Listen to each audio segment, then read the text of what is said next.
Recording in progress.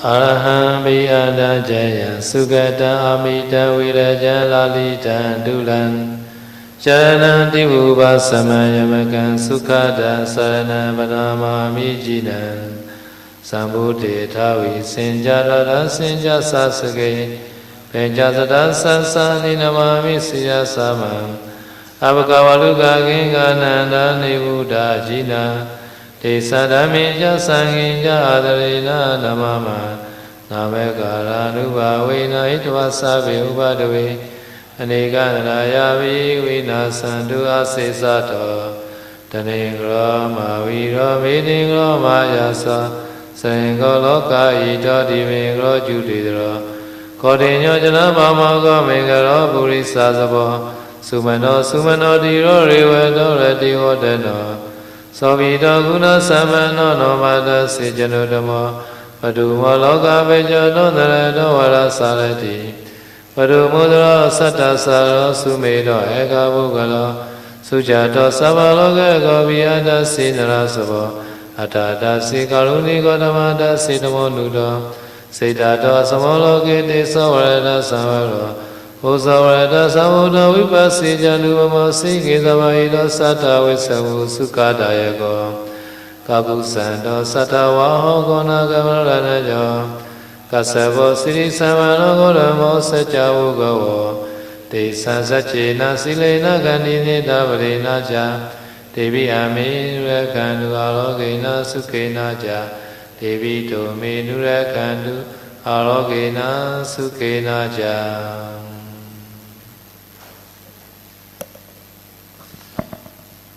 Start the question. Yes, I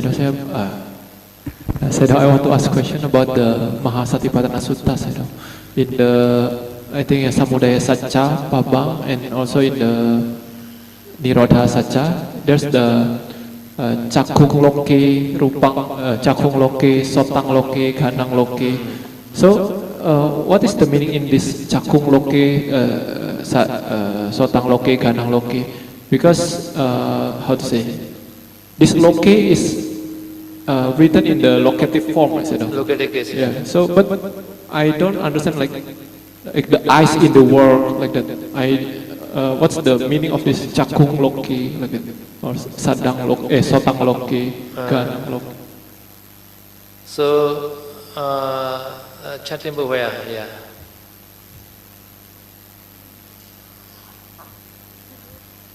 Where the chanting book? Okay, chanting book.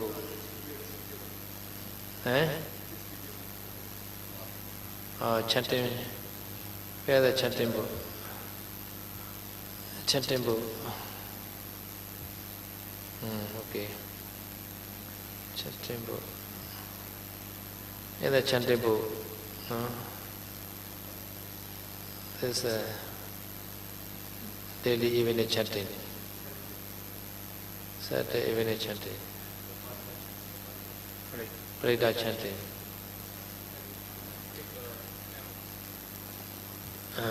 So Masitana Sutta.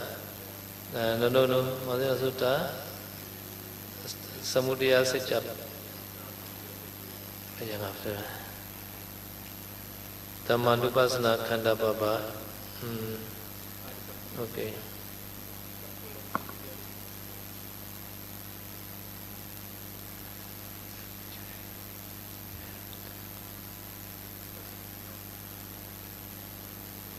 Okay, so this Samudaya Satcha Nidisa, Kataman Jabe Kuwe Dukkha Samudaya Riya Satcha. What is the second number two? Number two of origin of suffering. At that time, Buddha answered, Jayatana Bono Vigana Niraga Sagata Tadra Vinandini Sayatita Kamatana Bhavatana Vibhavatana. After that, Buddha asked and answered again. Sako Vanesa Bhikvidana Kata Ubeja Mana Ubejati Kata Nivisa Mana Nivisati.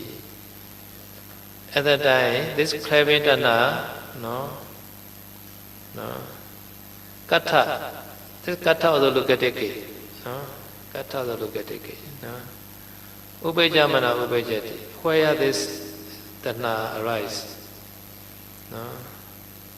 So where the Tanha arise? And then the Buddha answer, Yanloke Piya Rupa Sata Rupa, no? Whatever Piya Rupa Sata Rupa, no?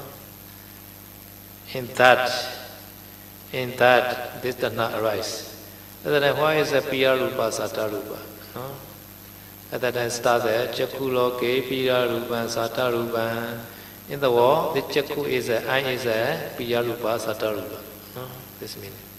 So my meaning is, so we like the eye organ, or what meaning is it? Chakku is a Pramata Dhamma, yeah. Paramata Chakku. As the Paramata Chakku. Chakku Basara. Because the object of Vipassana is a Paramata Dhamma, not Pinyati. Therefore, this Chakku is a Paramata Chakku Basara. No? So, this Chakku is the cause of the arising Tanha. Because many people, they like their Chakku. They own? This Chakku, yeah, this old Chakku also included. No? So in the world, this Chakku is a old Chakku also internal, external both. No? So therefore, no, depend on the Chakku, Tanha also arise. You are Chakku. You also attachment, you are Chakku, right? And although you also attachment to other Chakku also. No? Because this Chakku is a Piya Rupa, Sata Rupa, right, evil and pleasing. No? So therefore, no, taking the Chakku as object, no, Tanha way maybe arise. So in previous life also, no, previous life, no, such kind of the life which possess such kind of the Chakku, they have such kind of the Tanha. Therefore, they made the Kusala Sankhara again. At that time, they got such kind of the human being life. At that time, this Chakku also included in the life. When they got the Chakku, they are attachment this Chakku again. This meaning. So therefore, not only Chakku, short time also. Kana Jiva Kaya Avdada Rupa Sada Gana Rasa Pradava Dhamma also. No? Or Paramata Dhamma. Here, the object of Vipassana or Paramata Dhamma. Yeah. So all are connected, no? So if this Chakku is like the pasada, is the pasada. So the other also like the Rupa is also like the object, and then the Chakku Vijnana, and then the other is. They are the object of Vipassana. All are the object of Vipassana. Yeah, and then the Vedana, Sampasa, also. Yeah, yeah. But Chakku cannot arrive alone. Yeah. They arrive with a group. Have to understand that. So actually the whole is one packet, like yeah. Not only the Chakku but also the Chakku Vijnana and also the Therefore, Rupa Tanha. the object of Vipassana Buddha explained many ways like that. Chakku Vijnana also like that. I have another question, for but some have the parami. They don't need to contemplate too much. Like Sariputta, they are previous like already contemplate. Sometimes one Dhamma only they contemplate, they attain Nibbana. So I go to the other questions first, or I translate. Ya, tadi saya bertanya ya tentang Mahasatipatthana Sutta di bagian Samudaya Sacca di desa ya, sama di Nirodha Sacca juga ada ya. Jadi di situ Buddha mengatakan bahwa Buddha membabarkan dhamma tentang apa yang disebut kebenaran mulia tentang sebab duka ya. Jadi di sini Buddha mengatakan bahwa apapun nafsu yang muncul yang menyebabkan keinginan untuk terlahir ulang yang berhubungan dengan kenikmatan nafsu indriya ya, yang menikmati ini dan itu, diantaranya kama tanha, bhawa tanha, wibawa tanha, nafsu indrawi, nafsu untuk terlahir lagi dan nafsu untuk menghilang, untuk tidak menjadi lagi ya.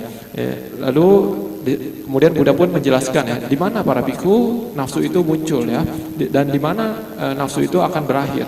Jadi Buddha mengatakan bahwa yang loke piyarupang satarupang ya. Jadi dimanapun tempat di mana ada sesuatu yang kita sukai ataupun kita senangi, disitulah nafsu itu bisa muncul dan timbul, dan di situ juga nafsu itu mengakar dan berakar kuat gitu ya. Nah, lalu apa yang di dunia ini yang disenangi? Di situ barulah mulai Buddha menjelaskan yang caku loke piyarupang satarupang, sotang loke piyarupang satarupang dan sebagainya. Jadi di dunia mata yang disukai dan disenangi. Nah, tadi pertanyaan saya agak bingung kenapa cakung loke ya. Loke itu artinya adalah di dunia. Ini ditulis dalam deklinasi lokatif kalau secara tata bahasa Pali ya. Artinya di dunia menyukai mata. Itu saya bingung kenapa emang ada orang yang suka mata ya. Maksudnya biasa kan orang lebih suka objek yang dilihat gitu ya.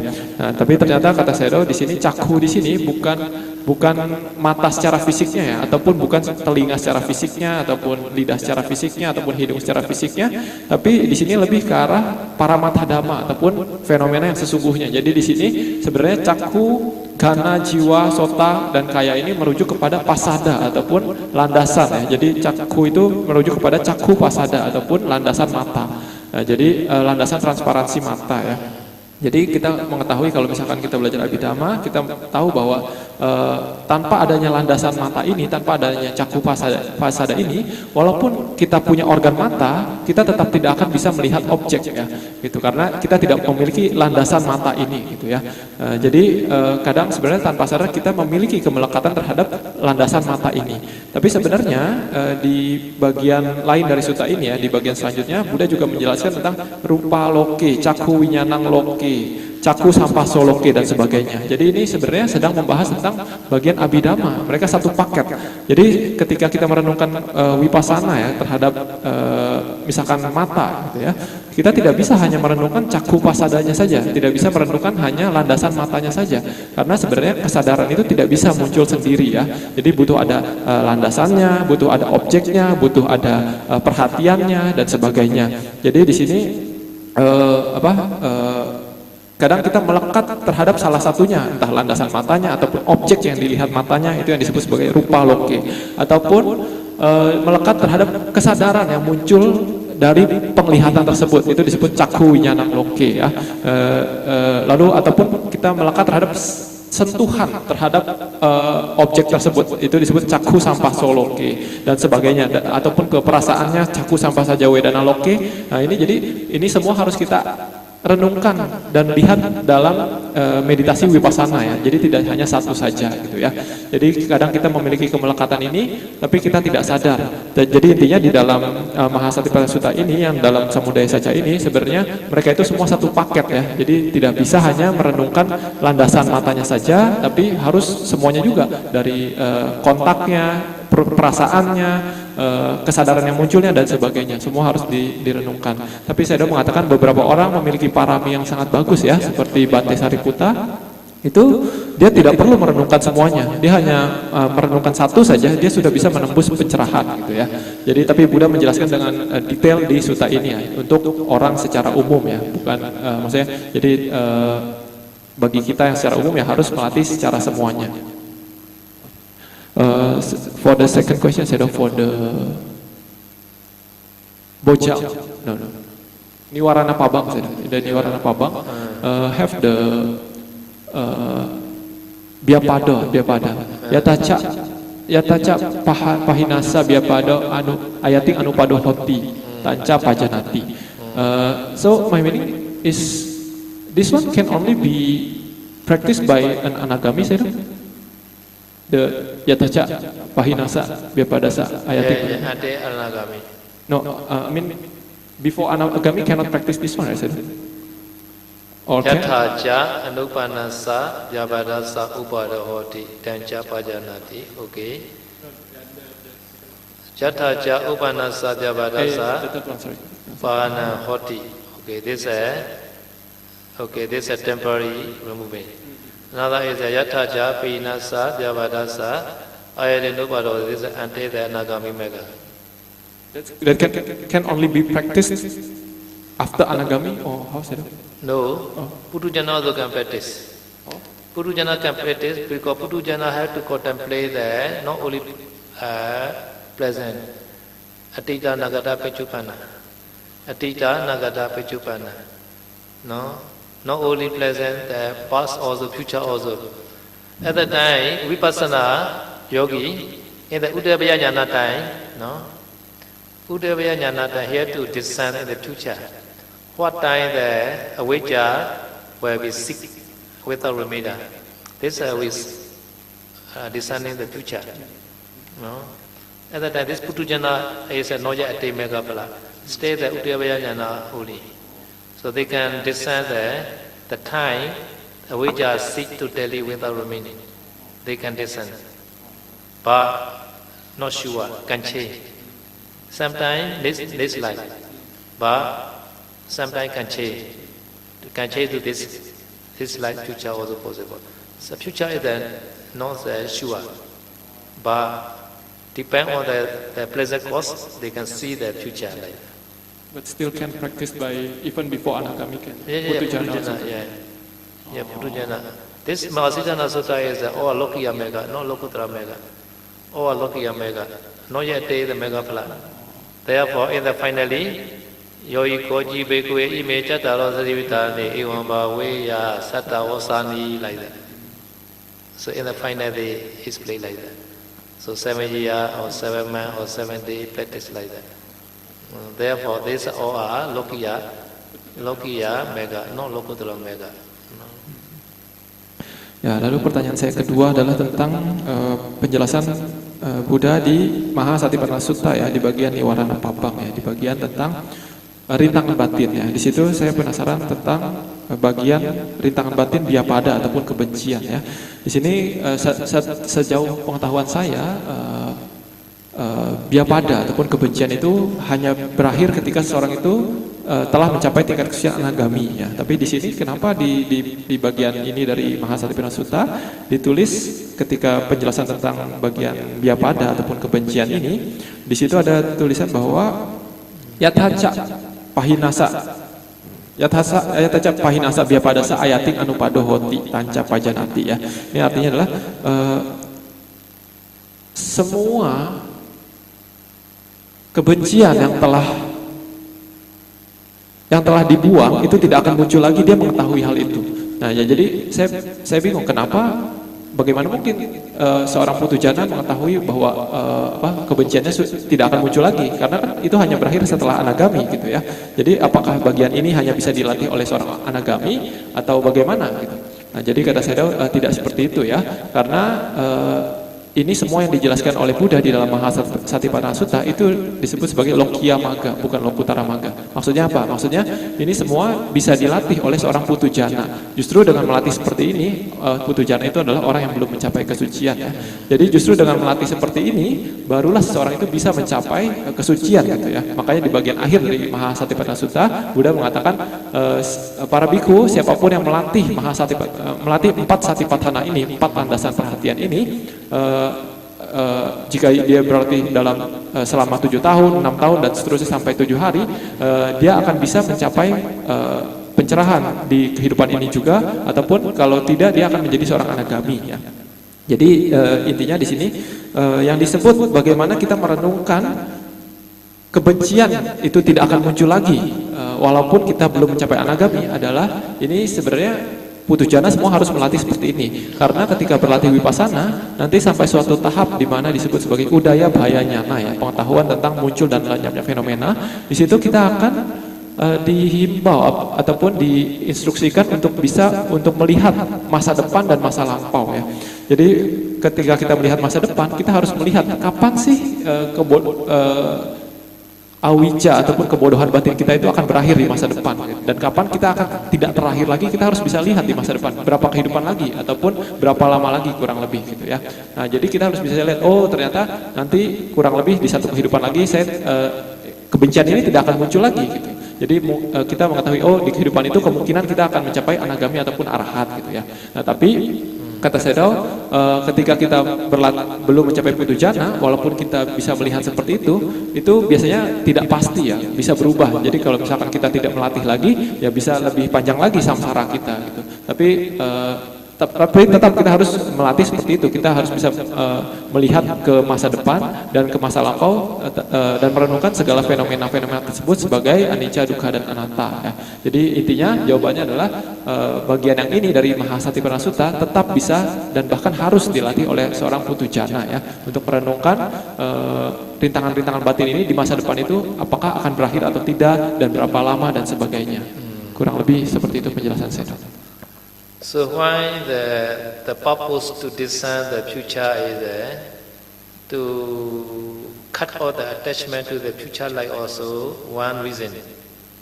Some yogi they have a lot of attachment to the future. No, this life become Devi, maybe this life become the human being again Indonesia. No, they have attachment. These people, this family member, they want to see again this life also. So to cut all the attachment, have to discern the future. This is also one purpose. Ya, saya dapat menjelaskan tambahan ya, kenapa kita harus merenungkan fenomena yang ada di masa depan. Salah satu alasannya adalah untuk memotong ataupun mengikis kemelekatan terhadap kehidupan masa depan ya, terhadap kejadian yang akan datang. Karena banyak orang ataupun beberapa orang itu yang memiliki kemelekatan yang kasar maupun yang halus ya terhadap kejadian ataupun kelahiran di masa depan. Contohnya ada beberapa orang yang berharap, oh semoga di kehidupan mendatang saya menjadi seorang dewi yang cantik dengan banyak pengikut ataupun dengan tinggal di istana ini dan itu gitu. Ataupun mereka berharap, oh semoga di kehidupan mendatang saya jadi manusia lagi, jadi manusia yang kaya dan sebagainya. Ini juga kemelekatan terhadap masa depan ya.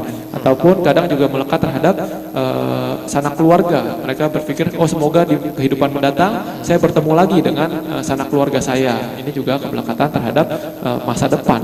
Nah, jadi dengan merenungkan fenomena-fenomena yang ada di masa depan dengan pengetahuan vipassana, kita akan bisa memotong ataupun mengikis kemelekatan kita terhadap kejadian di masa depan tersebut. Yeah.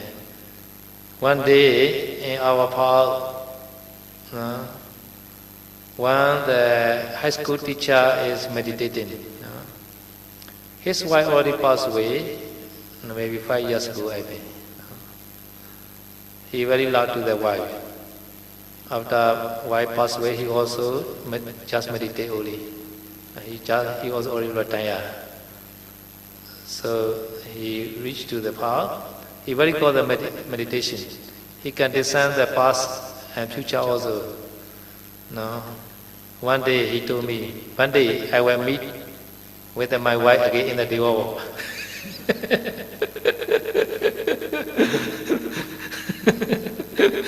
This is so funny. Yeah, because serious attachment to the wife. So therefore, when he see the future, really meet with the wife.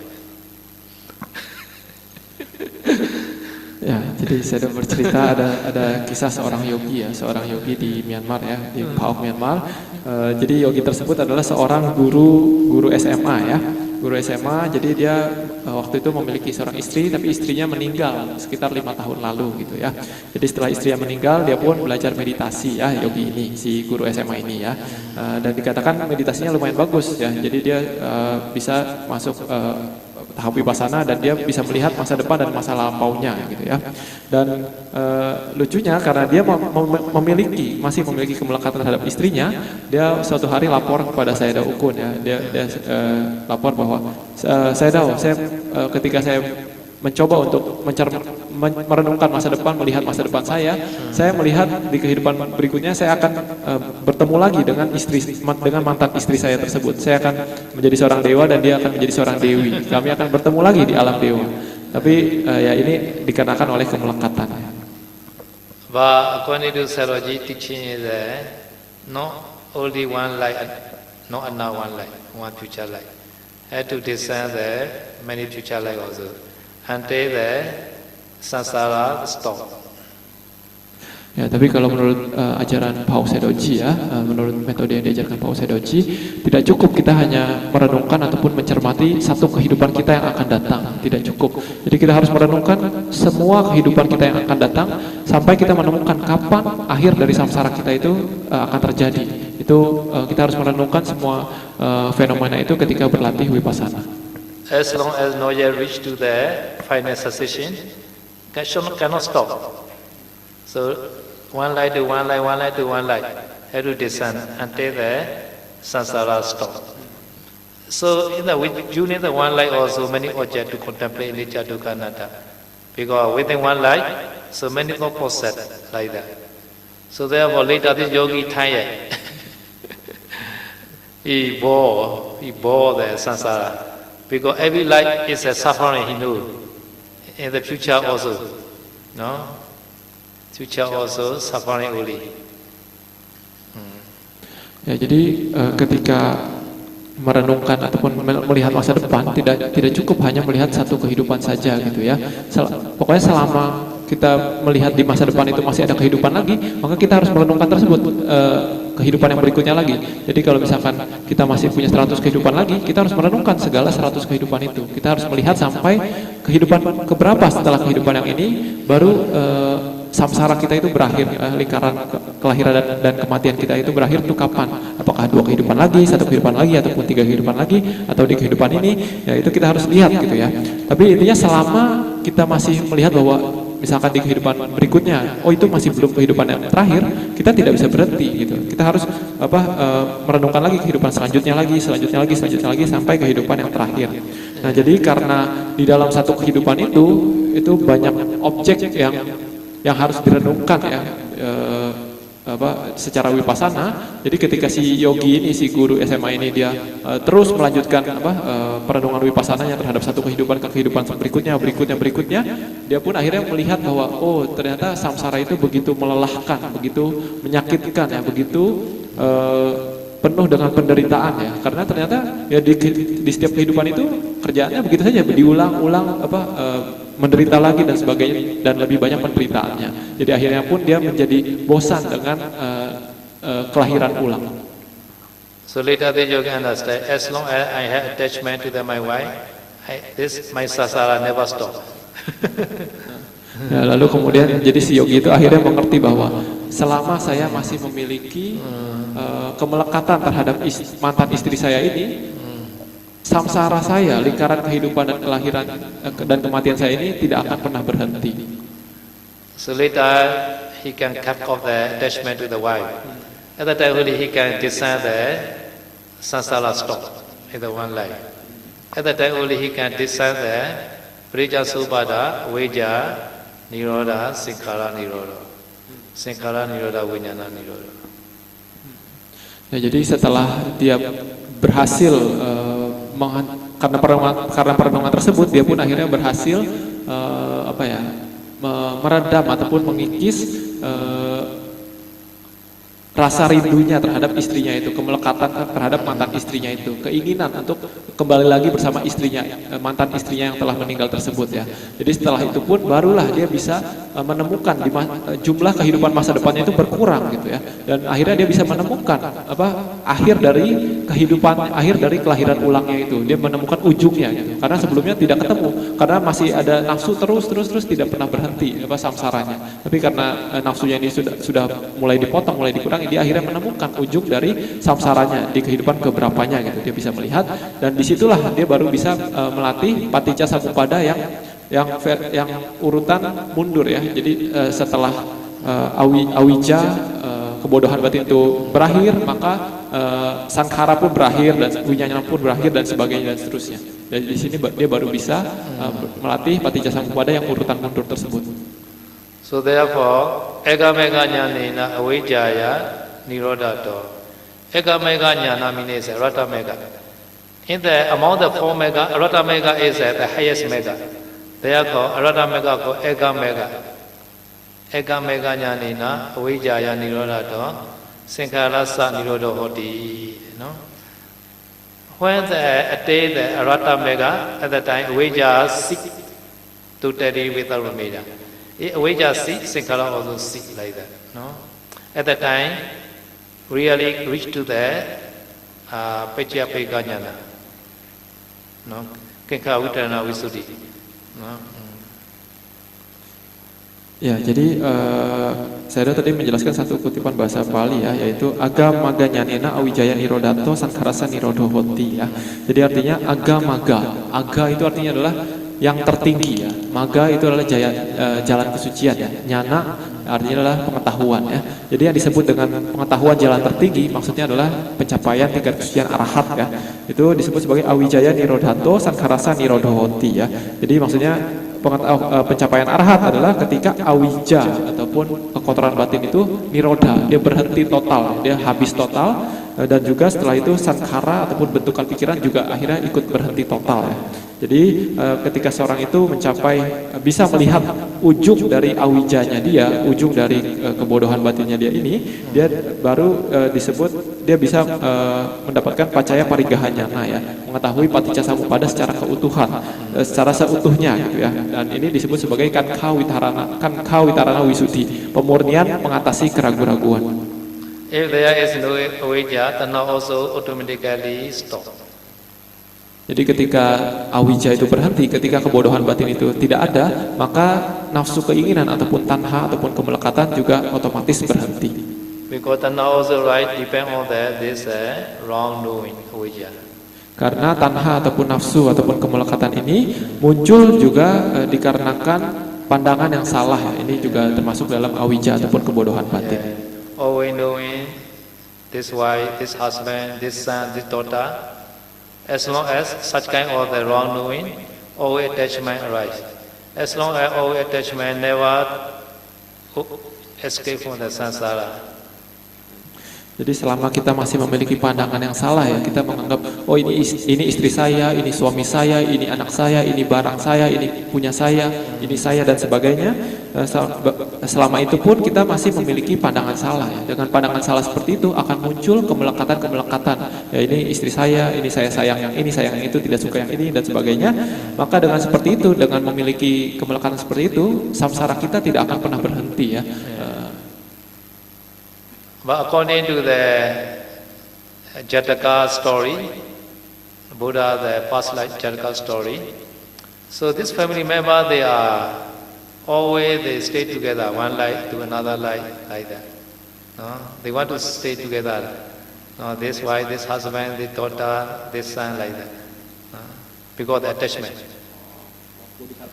Yeah, Bodhisattva also. Ya, jadi kata saya di kitab Jataka pun seperti itu ya. Di kehidupan lampaunya Buddha Gotama atau setiap Buddha ya, Jataka kan itu cerita kehidupan lampau ketika masih menjadi bodhisatta. Bodhisatta juga masih memiliki kemelekatan ya. Jadi biasanya mereka itu di cerita Jataka itu istrinya ya dia lagi ataupun anaknya ya dia lagi gitu. Jadi mereka selalu bersama di setiap kehidupan. Ini juga didasari dikarenakan oleh kemelekatan. Buddha time also, no, Bilyana Jatila family also like that. No, Jatila, Bilyana, very rich family. No, Jatila has three sons. No, so in the Kassapa Buddha time also, no, this wife, these three sons they are together stay. Kassapa Buddha time, the Jatila is a goldsmith. No. So this why the three sons together stay there, one family like that. Kassapa Buddha time. Jadi di zaman Buddha juga ada cerita seperti itu ya. Maksudnya ada seorang konglomerat ya. Di zaman Buddha namanya Jatila ya. Jadi dia itu memiliki seorang istri dan 3 orang anak.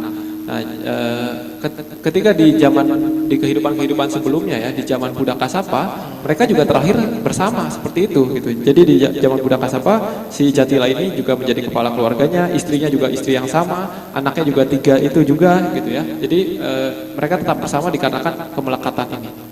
When Kassapa Buddha Prinivana, at that king and people they try to view the one Jitiya. Kassapa Buddha released Jitiya.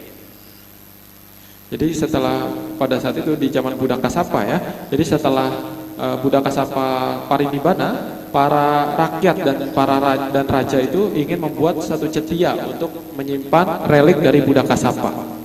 So this Chetiya is 1 yojana high.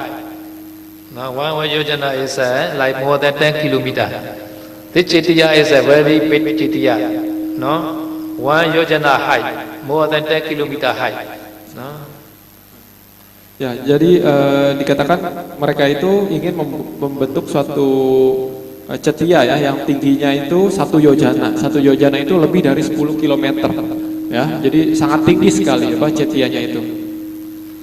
So this Chetiya made by the gold. No, the clay gold bricks.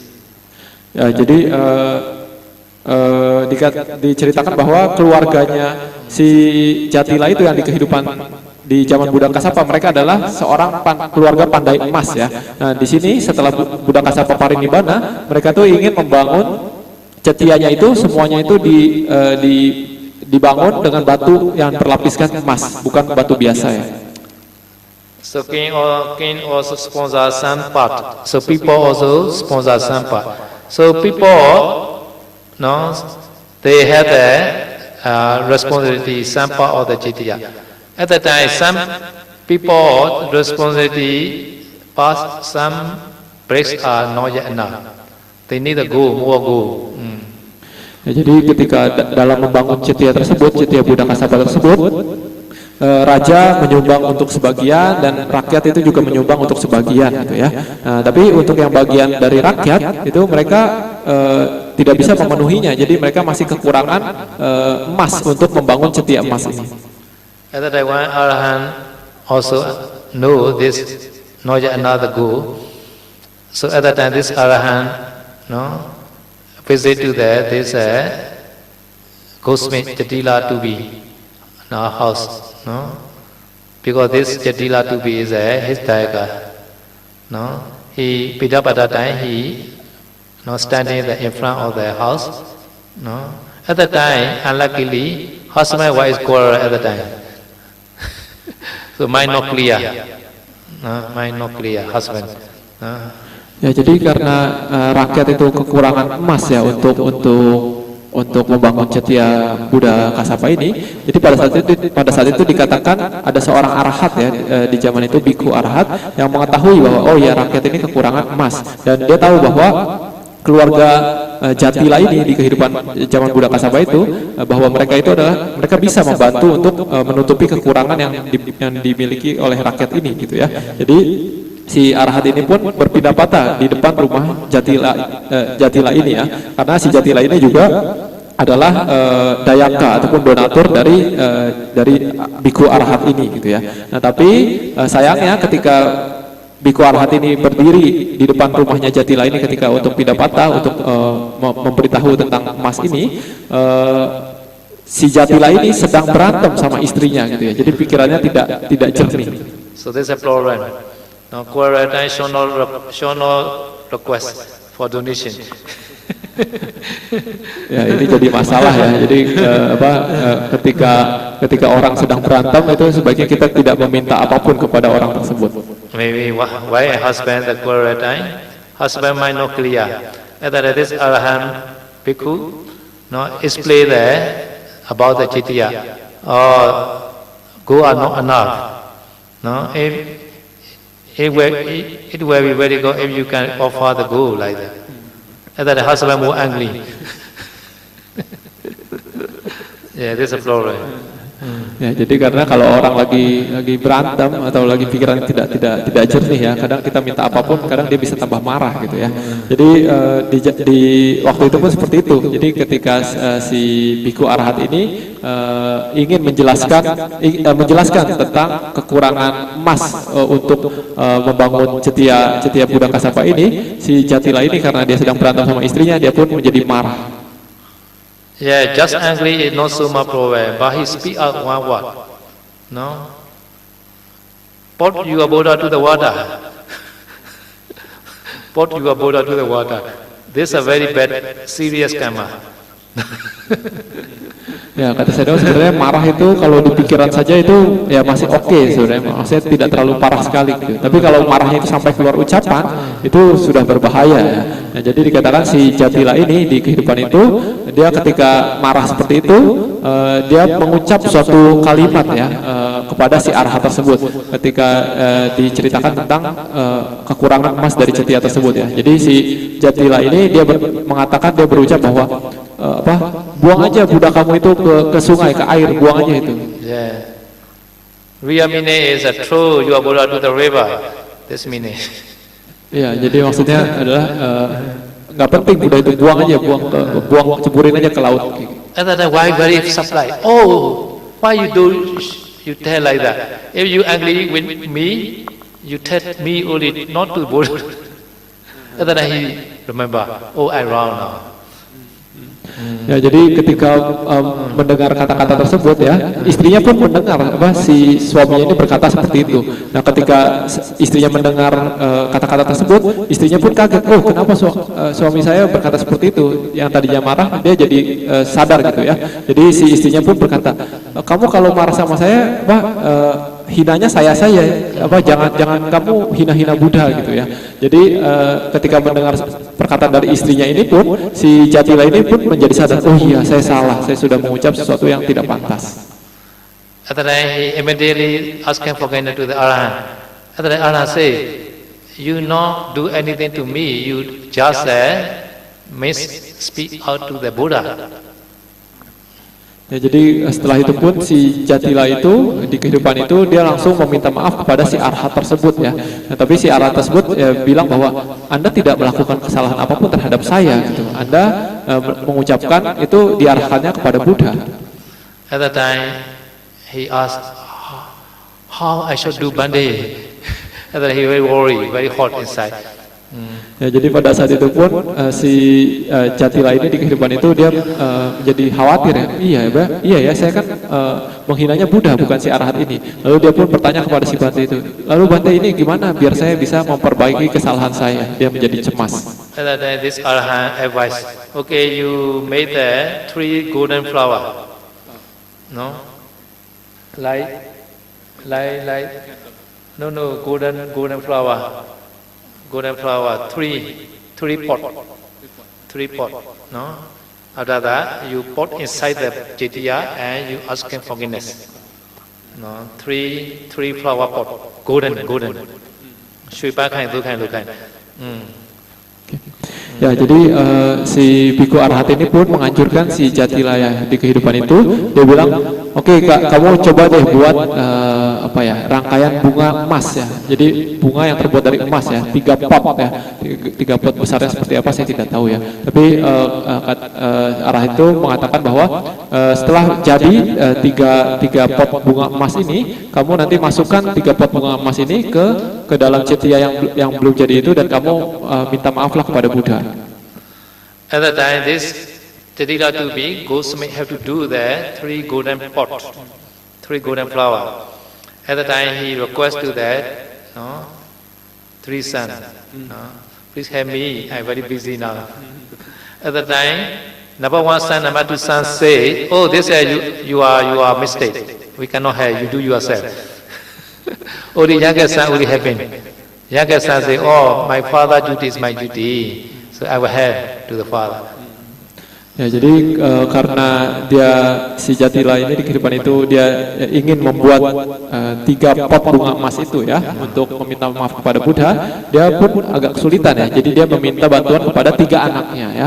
Tapi anak pertama dan kedua mereka tidak peduli gitu. Mereka mengatakan kepada bapaknya ini bahwa, oh bapak, itu kan kesalahan bapak lah yang harus tanggung jawab, jangan bawa kami gitu.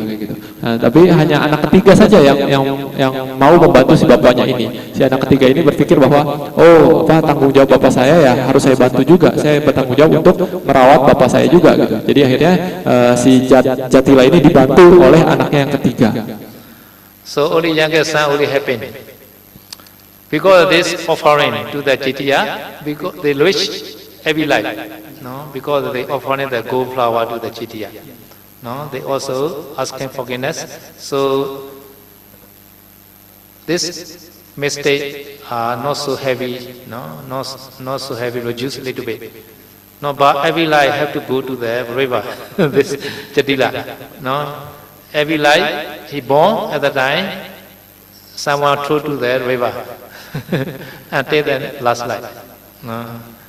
Ya, jadi dikarenakan si Jatila ini ya bersama anak ketiganya ini dia itu membuat bunga emas ya untuk dipersembahkan kepada Cetya Buddha Kasapa, maka di setiap kehidupannya yang selanjutnya mereka itu selalu terlahir menjadi orang kaya ya, jadi orang kaya dan juga karena si Jatila ini sudah meminta maaf kepada Cetya Buddha Kasapa ini dan juga mempersembahkan bunga emas ini di setiap kehidupannya itu, jadi yang tadi kata-katanya yang salah itu efeknya tidak terlalu besar jadinya, walaupun tetap ada efeknya. Apa efeknya? Jadi di setiap kehidupannya itu dia itu selalu ketika lahir dia dibuang ke sungai gitu ya, tapi akhirnya selamat gitu. Tapi itu dikarenakan dia mengatakan tadi buang saja Buddha kamu ke sungai, ke air gitu. Nah, tapi dia menjadi kaya karena dia sudah meminta maaf dan juga mempersembahkan 3 pot bunga emas tersebut. So last life in the Gautama Buddha time, no, Jatila very rich. So behind the house, in the house compound, one the golden mountain also appear. No, golden mountain. No, inside the house compound. Ya, bahkan sampai ke kehidupan terakhirnya Jatila ya di zaman Buddha Gautama itu, mereka keluarganya tetap sangat kaya gitu ya. Bahkan di dalam pekarangan rumahnya itu ada 1 gunung emas. Yeah, yeah, because all this like the golden flower like that. No, this is one. 3, yeah, like 3. Like that, yeah. Ya, ini ilustrasi bunga emasnya ya, 1 pot kurang lebih gitu ya. Tapi ukuran besarnya seperti apa kita tidak tahu. Ini 1 pot seperti ini jadi butuh 3. Yeah, we also raise this golden flower for our Jitya like that in Dewa Jitya.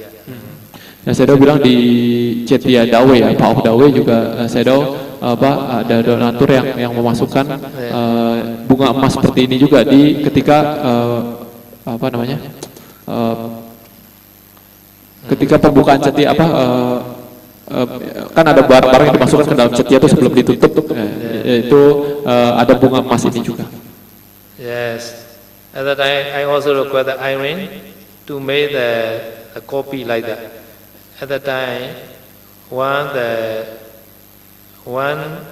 donor want to offer for Tamasari Jitya, but finally he cannot offer. This iron also made the design. Iron the workshop. Iron in Jakarta workshop. Jakarta the go workshop.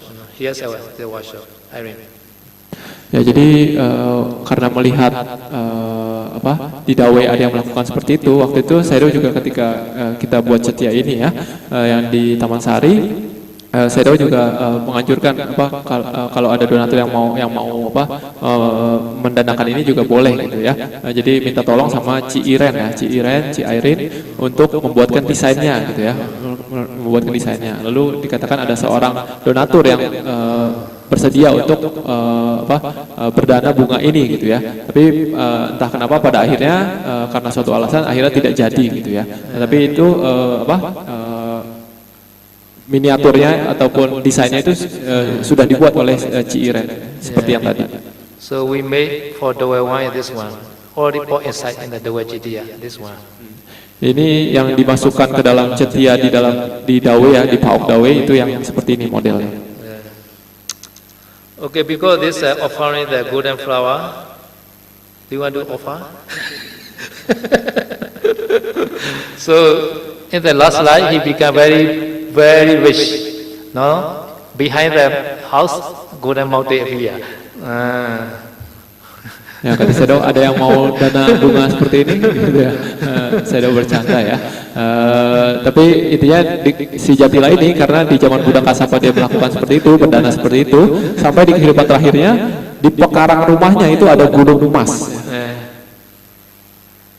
So when the Jatila want to ordain at and then he destined to 3 sons. No? Okay, the number 1 son. No, you holding the 2 to take out the gold from the mountain. Trying. How many gold you can get from the mountain? And then this first son trying to get the gold. Cannot get any gold.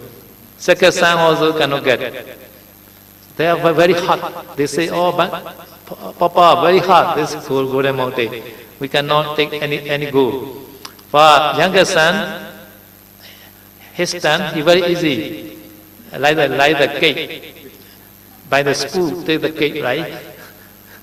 So, he very easy for him because younger son happened to the father in the Kasapa Buddha time. No? Jadi dikatakan ketika si Jatila ini ya di kehidupan terakhirnya di zaman Buddha Kasapa di zaman Buddha Gautama ini ketika dia ingin meninggalkan kehidupan keduniawian, ingin dihabiskan menjadi biku, dia pun ingin mewariskan harta bendanya kepada anaknya, 3 anaknya ya. Tapi dia mengetes ketiga anaknya ini ya. Jadi dia tes bahwa dia suruh anaknya, oh anakku, coba kalian ambil emas yang ada di gunung tersebut ya, ambil sebanyak yang kalian bisa gitu. Nih pakai alatnya, pakai seperti apa alat gali mungkin seperti itu ya. Nah, jadi anak pertama mencoba tapi tidak bisa karena dia bilang keras sekali, ini gunungnya sangat keras sekali, saya tidak bisa mendapat apa-apa. Anak kedua juga seperti itu, keras sekali bapak ini saya nggak bisa dapat apa-apa gitu ya. Lalu anak ketiga mencoba ya, ketika anak ketiga mencoba itu menjadi sangat mudah sekali. Dia seolah-olah gunungnya itu seperti kue gitu ya. Jadi dia hanya tanpa usaha banyak dia bisa mendapatkan banyak emas. Kenapa seperti itu? Karena di zaman Buddha Kasapa itu ya yang membantu bapaknya untuk membuat bunga emas ini hanya anak yang ketiga ini gitu. Makanya hanya anak ketiga ini yang bisa mendapatkan bagian dari emas dari gunung emas tersebut. Therefore one son their punya are different. So father mother no more. This son born time our business increase or not. Second son coming increase or not. No, third son coming very rich, sometimes like that. And then the father mother know, oh, which son is better, like that. Ya, jadi berdasarkan cerita ini kata Sedo kebajikan ataupun hokinya tiap anak itu berbeda-beda gitu ya. Jadi kadang anak pertama hokinya berbeda, anak kedua hokinya berbeda, anak ketiga hokinya berbeda gitu ya. Kadang juga kata Sedo ada orang tua yang melihat bahwa ketika anak pertama lahir bagaimana kondisi keluarga, apakah jadi lebih baik atau tidak gitu ya. Lalu misalkan anak kedua lahir bagaimana kondisi keluarga lebih baik atau tidak. Lalu kadang mungkin anak ketiga lahir lalu tiba-tiba bisnis menjadi sangat lancar dan sebagainya gitu ya. Nah, jadi mungkin ada beberapa orang yang mengatakan bahwa oh ya ini anak ketiga ini hokinya lebih besar gitu. Therefore sometimes because the son punya parent also rich. No? Because this son born and the parents are more rich. This also possible. But in this case is Jatila also he also has his punya. Therefore before born 3 sons also he already rich. Ya jadi seperti itu mungkin ya. Jadi karma hokinya anak itu mempengaruhi hoki orang tua itu juga mungkin gitu ya. Jadi kadang mungkin ketika anak ketiga lahir usaha semuanya menjadi lancar dan sebagainya ya mungkin dikarenakan si anak ketiga ini kebajikannya lebih besar ya. Jadi dia mengkondisikan keluarganya pun menjadi kaya juga gitu ya. Jadi seperti contoh dari kisah Jatila tadi si anaknya pun bisa jadi kaya juga, orang tuanya juga kaya gitu ya. Tapi di sini tetap dibutuhkan kebajikan dari orang tuanya juga ya. Jadi kalau di cerita Jatila itu ya si Jatila memang dari awalnya sudah kaya ya. So number 1, number 2 son, they don't want to have their father, but they also born together, same family. No, this also wonderful. No, sometimes they don't want to have papa, but they are born again in the same family. Because they have a little bit attachment each other. Ya, cerita Jatila ini lumayan menarik ya karena dari contoh yang anak pertama dan keduanya, walaupun mereka tidak mau membantu bapaknya untuk membuat yang bunga emas tersebut, tapi mereka tetap terlahir bersama-sama sampai kehidupan di zaman Buddha Gautama itu, gitu ya. Jadi cukup menarik kisah ini, gitu. Jadi walaupun tidak saling bantu, tapi kadang mereka masih memiliki kemelekatan satu sama lain. So in Myanmar, we have the proverb, mother love naughty son more. Mother love naughty son more. Indonesia also has this such kind of the proverb. So mother not love to the clever son. This meaning? Yeah, mother love more to naughty son. Ya, jadi kata saya di Myanmar ada ucapan ya, seperti pepatah ataupun ucapan ataupun ya kepercayaan gitu ya, bahwa biasanya ibu itu lebih sayang ke anak yang bandel, yang paling bandel justru yang paling disayang gitu ya. Di Indonesia ada nggak seperti itu kata saya gitu ya? Yeah. So at that time the Jatila called to the three sons and informed to the number one, number two son. All my richness in this house, all richness are because of me and the youngest son, not for number one, number two son. Therefore, number one, number two son, be careful. You stay always together with your youngest son. Yeah, younger brother. Ya, jadi setelah tes itu ya, setelah mengetes 3 anaknya itu, si Jatila ini pun mengetahui bahwa oh ini kekayaan saya ini datangnya ini kekayaan keluarga ini datangnya ya dari kebajikan saya dan kebajikan anak ketiga saya gitu ya. Nah, jadi dia pun menasihati anaknya yang pertama dan kedua bahwa kalian berdua hati-hati ya, kalian harus tahu bahwa kekayaan di keluarga ini datang dari adikmu yang bungsu dan saya sebagai bapak. Jadi kalian harus sayang sama adik kalian yang paling bungsu itu. Therefore in the one house, one family member is punya, God punya, this also enough. Ya, jadi kata saya kadang di dalam satu keluarga cukup satu yang punya hoki besar, itu yang lainnya juga ikut kecipratan. Yeah. Okay, now go to Anapanana. Ya, sekarang bahas Anapana. Okay, I want to explain that for San Yogi, they are not yet skillful for practicing Anapana. So please be careful. Mind shall not find the blood. Mind shall not create the blood, shall not control the blood, shall not follow the blood, shall not make purposely the touching point clear. These 5 things, please be careful. Ya, jadi saya ingin bahas sedikit tentang Anapana lagi ya. Jadi untuk mereka yang berlatih Anapana, kesadaran terhadap keluar masukin nafas, ada 5 hal yang harus diperhatikan yang hendaknya tidak kita lakukan ya. Yaitu adalah pertama, kita hendaknya tidak berusaha terlalu keras untuk mencari-cari nafas saya di mana gitu ya. Lalu yang kedua adalah hendaknya kita tidak berusaha untuk membuat-buat nafas ya. Yang ketiga adalah tidak seharusnya kita berusaha untuk mengendalikan nafas ya, membuat-buat ataupun mengendalikan nafas. Yang keempat adalah kita hendaknya tidak mengikuti nafasnya, maksudnya tidak mengikuti nafasnya masuk ke dalam badan ataupun keluar badan ya. Cukup mengetahui saja. Yang kelima adalah kita hendaknya tidak dengan sengaja ataupun dengan terlalu keras kita membuat titik sentuhnya itu ingin terlihat sangat jelas. Itu hendaknya tidak dilakukan. Yes. And also, just place your mind on the touching point and watch the blood which is touching on that point. This is also very important. No, not focus. Just place your mind. If you focus, suddenly you are tension a lot. You will be headed. So not focus. Just place your mind on the touching point and watch the breathing. This is enough. Jadi ketika kita berlatih meditasi Anapana, yang perlu kita lakukan cukup menaruh perhatian kita, kesadaran kita di titik sentuh ya, dan mengamati nafas yang keluar dan masuk di titik sentuh tersebut. Jadi cukup menaruh saja, tidak perlu dipaksakan untuk dikendalikan kesadaran saya harus di situ terus gitu ya. Dengan paksa, dengan terlalu ambisius gitu ya. Karena kalau seperti itu biasanya pikiran itu menjadi sangat tegang gitu ya, dan akhirnya muncul berbagai macam masalah. Jadi cukup taruh dengan lembut kesadarannya di titik sentuh tersebut, dan juga kita memperhatikan nafas apapun yang masuk dan yang keluar ya, bagaimanapun kondisinya. And also please do not lazy to count the breathing in, breathing out. Take in, breath out, breath both as 1, 2, 3, 4, 5, 6, 7, 8. 1 to 8, 1 to 8. Please count. This is also important. Ya, dan juga saya menghimbau untuk para yogi untuk tidak malas untuk menggunakan metode hitung ya. Jadi ketika nafas masuk dan keluar, kalau diperlukan ya kita menghitung 1 masuk keluar, 2 masuk keluar, 3 kita hitung minimal 5 maksimal 10 ya. Tapi biasanya yang kita gunakan adalah 8 ya. Setelah itu sudah sampai ujung ya kita balik lagi ke 1. So I want to say one example also. No, this is how money really works. I say how Anapanasati really works. Money and Anapana are the same object like that. No? 5 secret. No? This is one billionaire advice. There are 5 secrets.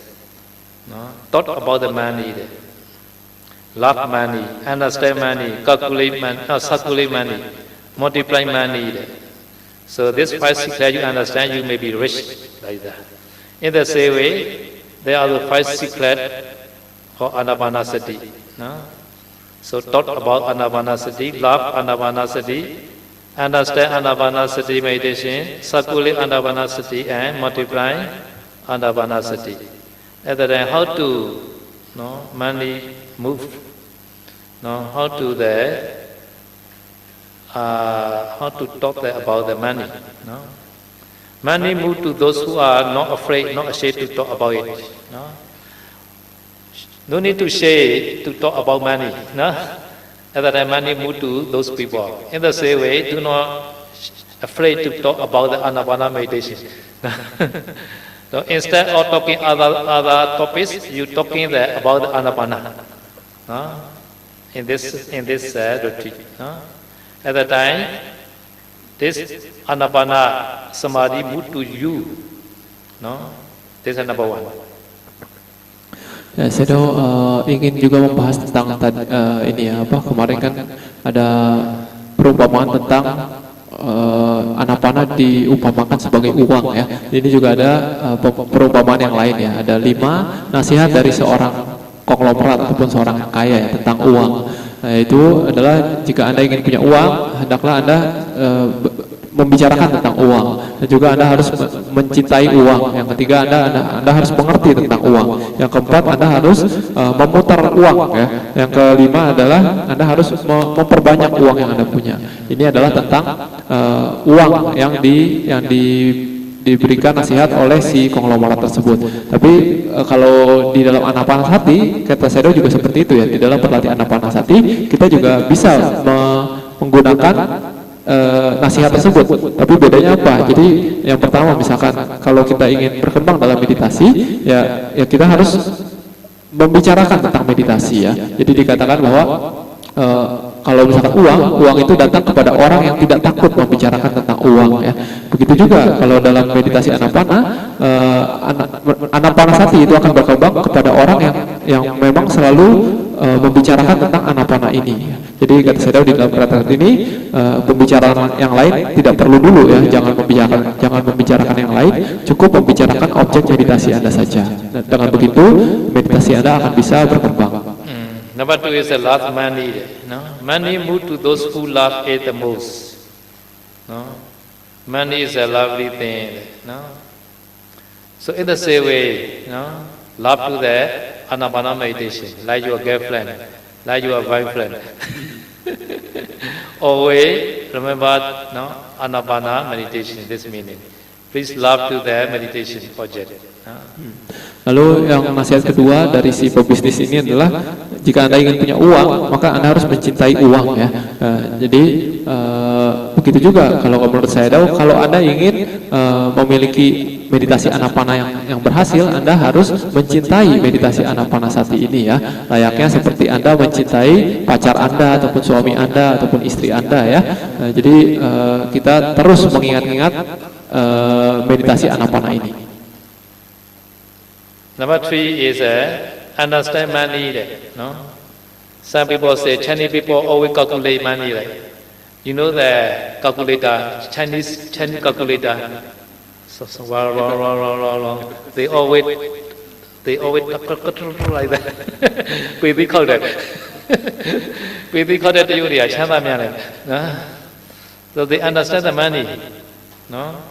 Today this language of money is accounting. This money language is accounting. No, you must understand accounting. At that time you may be rich. No?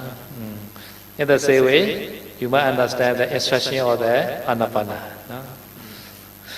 Ya, lalu yang ketiga yang dianjurkan oleh si pebisnis ini adalah jika Anda ingin kaya, Anda harus mengerti tentang uang, ya. Anda harus belajar tentang uang.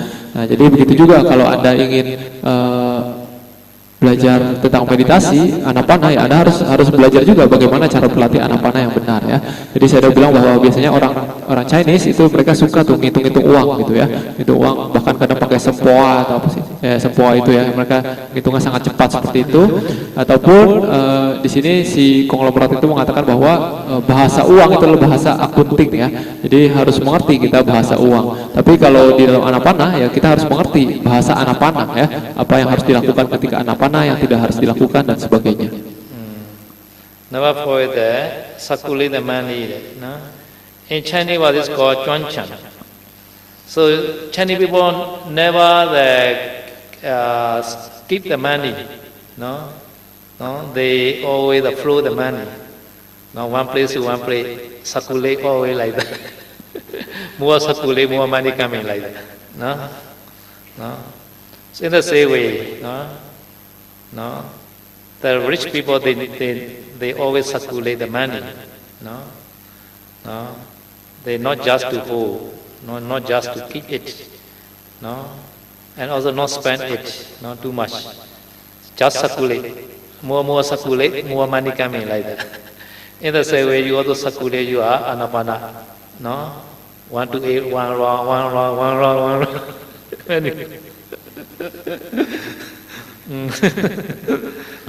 Ya, lalu nasihat yang dari konglomerat tersebut adalah jika Anda ingin punya uang, ingin kaya, Anda harus uang itu, dia bilang bahwa uang itu datang kepada orang yang tahu bagaimana cara putar uang, ya.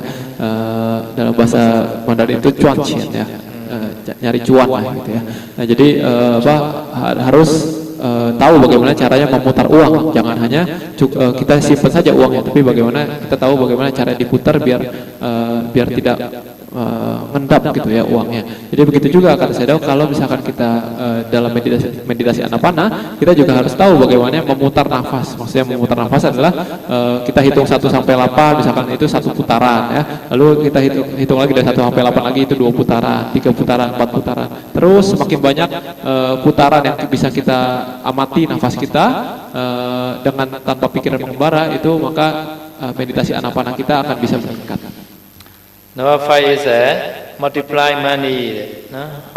Multiply money is richer people in the world are money manager. They can manage money. Mostly they are investor. No? They know how to invest. No? They are very clever. So this is multiplying their money. No? When you know how to multiply money, you no need to chase money. Money chase you. No? Money follow always you. Behind you, money follow always. In the same way, samadhi also always chase you. Everywhere you go, samadhi follow you. And you know how to multiply that, you are anapana. Lalu nasihat yang kelima yang diberikan oleh si konglomerat tersebut adalah uang itu datang kepada orang yang tahu bagaimana cara memperbanyak uang mereka gitu, ya. Jadi kemanapun mereka pergi, mereka tidak takut karena mereka memiliki uang, ya. Mereka tahu bagaimana mengatur keuangannya dan mereka tahu bagaimana cara menginvestasikan uangnya dan sebagainya. Jadi kemanapun mereka pergi, uang itu selalu ada, selalu mengikuti, ya. Jadi begitu juga kalau untuk di anapana, di meditasi anapana, kita harus mengetahui juga bagaimana caranya kita bagaimana caranya agar meditasi kita itu selalu mengikuti kita. Jadi kemanapun kita pergi, kita tetap bisa bermeditasi. Kualitas meditasi kita pun bagaimana caranya agar tidak menurun, ya, tidak berbeda-beda di setiap tempat. Ini kita harus pelajari kalau kita ingin sukses dalam meditasi anapana. Multiply anapana meaning that you multiply anapana samadhi. No, you must know the whole day which time is the best for you, morning or evening or night. No, one yogi and one yogi different. No, for me it's after night the best. Some people before breakfast the best they say. No, but for me cannot like that. So that time, the God time you meditate more. This is called multiplying. No? At that time your samadhi are very easy to increase. No?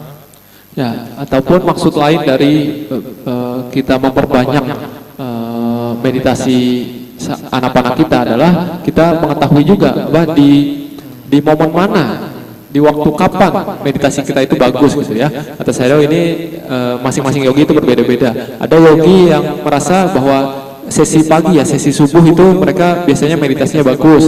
Ada juga yang tidak. Ada juga yogi yang bilang, oh saya setelah makan siang biasanya itu sangat bagus meditasinya. Ada juga yang tidak. Berbeda-beda setiap yogi ya.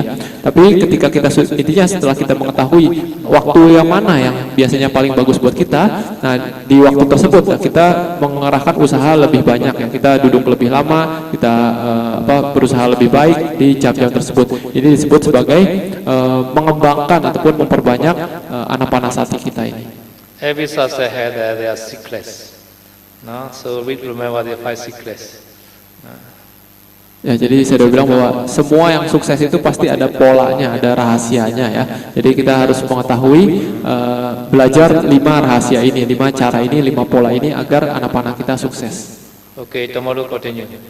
Ita wata jami samvedam punya samvedam Savi dewa numodantu sabha sambati sediya Eta wada jami samvedam punya samvedam Savi ura numodantu sabha sambati sediya Eta wada jami samvedam punya samvedam Savi satta numodantu Sabha sampati sediya Idame nyadina hotu sukita hontu nyat Idame nyadina hotu sukita hontu nyate Idame nyadina hotu sukita hontu nyat Idame punya